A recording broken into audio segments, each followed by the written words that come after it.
Anda percaya nggak suatu saat Prabowo akan seperti Jokowi? Percaya? Ada kepercayaan. Saya percaya suatu saat Prabowo akan seperti Jokowi. Teori desensiti sosial, perubahan. Itu sebabnya saya berupaya tidak memakai parfum yang sama dalam tempo 1 minggu. Di rumah itu ada banyak parfum. Kenapa?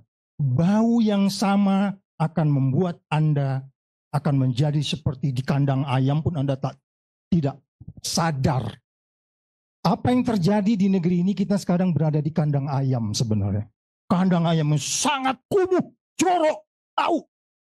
Para bangsat ada di dalamnya. Wah, ini kan orasi nih kan.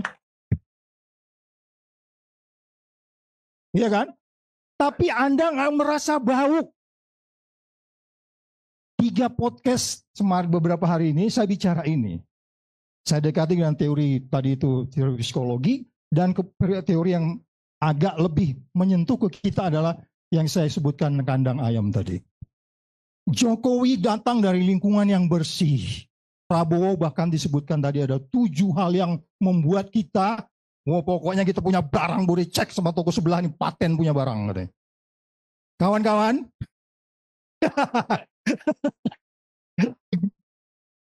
kawan-kawan,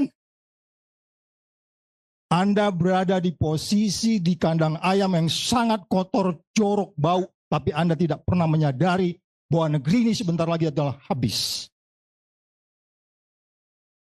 Oleh sebab itu, saya selama ini kan kalau Anda pergi ke Malang Corruption Watch itu di sebelahnya itu padi, di sebelahnya selokan. Kayaknya orang memberantas korupsi ini kok miskin-miskin amat gitu ya. Hari ini kita lihat yang berbeda tuh. Nggak ada lagi cerita memberantas korupsi penuh kekurangan. No. It's a matter of management, ya nggak? Naik lift. Jadi ini sinyal bagus gitu ya. Jadi kawan-kawan, jangan pernah percaya 7 kriteria yang disampaikan oleh, jangan percaya 7 kriteria itu. Atau kita suruh keluar aja sekarang beliau nih. Karena kita semua berada di kandang ayam yang sangat kumuh, kotor, bau, para bangsat di dalamnya, tapi kita tidak pernah merasa salah. Bahkan kita tenang dengan indeks persepsi korupsi turun dari 40 ke 34. Kevin itu sebenarnya udah menghina kita sebenarnya ini.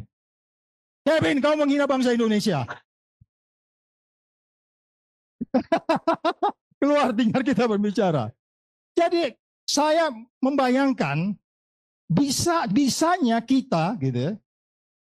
Kalau siapa?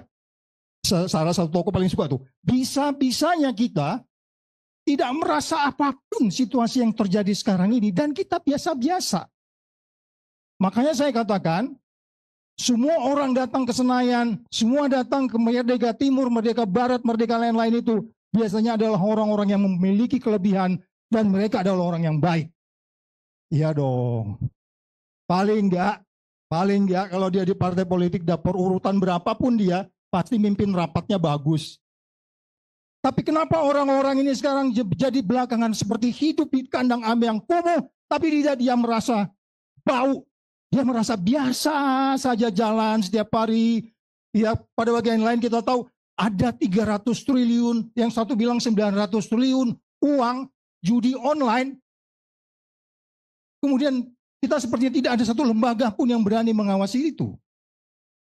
Itu sebabnya Ibu Natali memilih saya menjadi pimpinan KPK ketika itu. Anda tahu konsep saya. Konsep saya adalah waktu itu sebagai suatu big data yang besar.